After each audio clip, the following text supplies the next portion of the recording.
Yo, what's up? Nefer's leaks came out today along with her numbers. I just wanted to go over with you what I calc day one. So let's get into it. Okay, so starting off, the first thing I think you should know is that yes, Lauma is the Escoffier to this character. She feels fairly necessary. Looking at teams without her is very underwhelming. Second thing is she's going to completely change how Dendro Reactions work. You're no longer going to be able to deal damage with Bloom Seeds. Instead, Bloom Seeds are going to become a kind of currency for her elemental skill in order to do charge attacks. Imagine how Nuvolet uses his balls. Pause. Imagine how Nuvolet uses his orbs. Whenever he uses them, he consumes them to do a charge attack. It's going to be roughly similar to that for Nefer. Okay, getting into the core of her kit. Senet's Strategy Dance of 1,000 Nights is her elemental skill. This elemental skill essentially puts her into a separate form. So when she uses her skill, it puts her into a state, kind of like what Flynn's is doing. And in this form, you can do up to 3 charge attacks, or you can stay in this form for 9 seconds. Then, if you do use your 3 charge attacks, it'll end the form before the 9 seconds is over, so then you can start it up.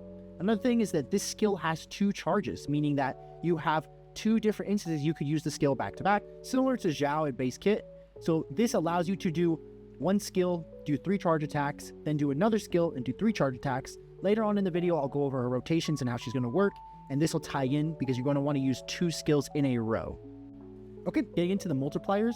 Here we have Phantasm Performance, first hit, second hit, and then Phantasm Performance for each of the shades. So the Phantasm Performance first hit and second hit from Nefer, this is specifically damage Nefer will deal. This counts as Dendro damage and it scales off her attack and her EM. Then, looking here at the Shades damage, this is purely scaling off Elemental Mastery, and this damage counts as Lunar Bloom damage. All of these damage instances happen fairly quickly in this charge attack rotation, or this charge attack window, so you'll be able to do all of this damage relatively fast.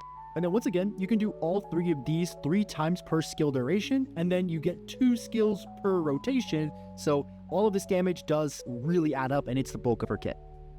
Okay, moving on to her elemental burst, Sacred Vow, True Eyes Phantasm. So this is really just a giant burst of damage. That's all this really does. Okay, I gotta jump in real quick just to mention something about the passive before we get into the burst. So the passive, whenever you do trigger a bloom or lunar bloom or any type of Dendro seed, they will now be called Seeds of Deceit. Then Seeds of Deceit, when using your elemental skill, will then turn them into something called a Veil of Falsehood. Veil of Falsehood, when you have 3 of them, will then increase your elemental skill's damage by either A, 30% damage bonus, or B, a 1.3x multiplier, kind of like Skirks or Nuvolet's. We're unsure of this right now in the beta, but this is going to be relevant here in a second. Okay, back to the burst. I wanted to bring this up. So whenever you do have these 3 stacks of Veils of Falsehood that you get from using your elemental skill after converting these Seeds of Deceit, then you use your elemental burst, you'll get a damage bonus based off each stack of Veil of Falsehood that you consumed. So base at level 9, it's 37% damage bonus per stack of Veil. And this goes up 3 times, so you'll get 111% damage bonus on the burst. So the caveat to this though is that the burst damage is not necessarily worth losing the 1.3 times multiplier for the elemental skill. So there's a question of should you even use the elemental burst to begin with? It's not that big of a portion of her DPS, and it removes the 1.3 times multiplier to the skill, so there's a world where it's just worse. Okay, so then her first passive, a Wager of Moonlight, so much yap. Really, all you need to know is that this passive basically makes it so blooms don't do damage. Blooms are now Seeds of Deceit.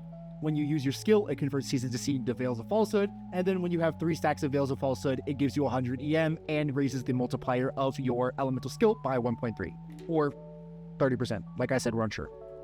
Okay, for her next passive, a Daughter of Dust and Sand.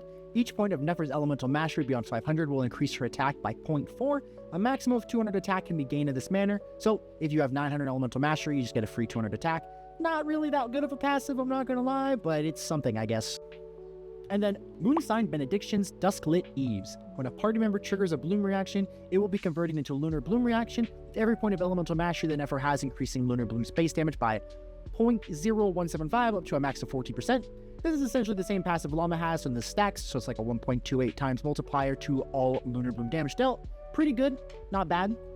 And it's essentially what allows her to start creating Verdant Dew for her kit as well. And then finally, Conspiracy of the Golden Vault. This is just an exploration talent, gains 25% more rewards when dispatched on a Nograi expedition, whatever. And then this part, I just want to mention the Striking Serpent, which is a normal attack. It doesn't really do anything special other than she's a Catalyst user, so she's going to apply Dendro with her normal attacks on standard ICD.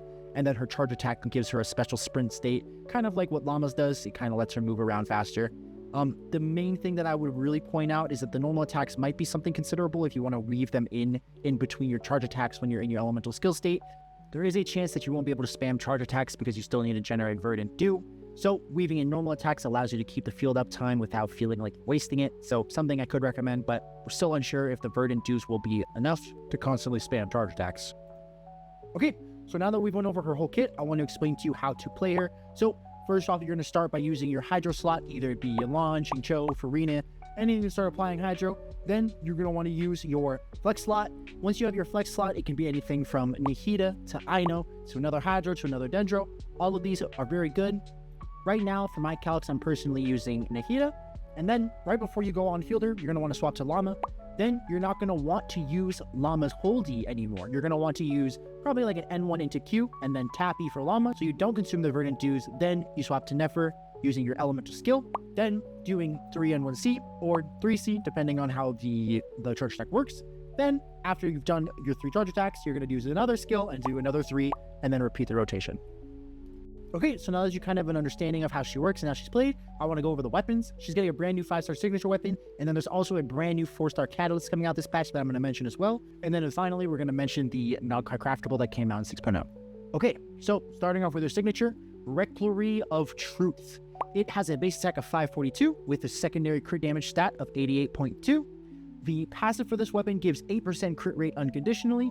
Then, when the equipping character unleashes an elemental skill, they gain Secret of Lies effect. Elemental mastery is increased by 80 for 12 seconds.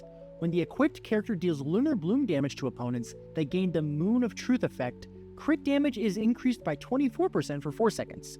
When both of the Secret Lies and the Moon of Truth effect are active at the same time, the results of both effects will be increased by 50%. So, essentially 120 elemental mastery, and then 36% crit damage on top of what it's already giving you. So this is a very, very strong weapon, giving you around 125% crit damage and then 120 EM as well. This was giving me around 97k personal DPS in the Lauma Nihida Yelan team, and it was around 18% better than the brand new 4-star weapon, which is now a perfect segue into the brand new 4-star weapon, Frost Star, with a base attack of 510, a secondary stat of 55.1 crit damage. The passive, for 10 seconds after a charge attack hits an opponent, elemental mastery is increased by 72. For 10 seconds after an elemental skill hits an opponent, elemental mastery is increased by 48. So this is at R1, meaning at R5, you're going to get 240 EM from this weapon, 55 crit damage, and a solid base attack. This weapon is a monstrosity. Had to cut myself off there, but this weapon is a very strong 4-star option. I am assuming that this weapon is going to be like the previous 0.1x weapons, where this is going to be locked to probably raid up banners or raid up weapon banners. So it is technically the best 4-star option, but the Nogkai craftable isn't that far behind. Okay, getting into the Nogkai craftable, if you already don't know what it does yet, the Black Marrow Lantern, it gives a 454 base attack with a 220.5 elemental mastery. Then it'll increase your bloom damage by 48% at R1 and 96% at R5. This doesn't really matter for this team since you're not going to be able to do bloom damage. And then it'll increase lunar bloom damage by 12% at R1, 24% at R5, and in the normal state, and then another 12 or another 24% at R5 while you're in the Ascendant Gleam state. So what this means is basically, if you have 2 non-cry characters in the team, this weapon will give you an additional 48% lunar bloom damage bonus, which is very hard to come by, making it a very, very strong free-to-play option. Okay, so I don't really want to lean into the team DPS section a lot that much, but I want to tell you that she is roughly competitive with around Flynn's or Skirk. Right now, I have her dealing around 105k to 110k in her best team that I've calced so far. But the big thing that I want to point to is that she's dealing a majority of this team's damage, and she scales better than the other DPSs. So Flynn's is dealing a lot of damage in his team, but a big contribution is coming from a Nefer. Same thing with Skirk, right? Skirk's doing a lot of damage in her team, but a good portion is coming from a Scoffier. The difference with Nefer is that she's dealing the chunk of this team's damage. So buffing Nefer is more valuable than buffing your Flynn's or buffing your Skirk. So this team has a lot more potential, in my opinion, because of the future buffers that we'll get to be better than these previous teams. Okay, so that was my day 1 impressions of Nefer. Make sure you stay tuned for beta changes and updates. I'll be updating this, and I'll be making new videos on her. Thank you so much.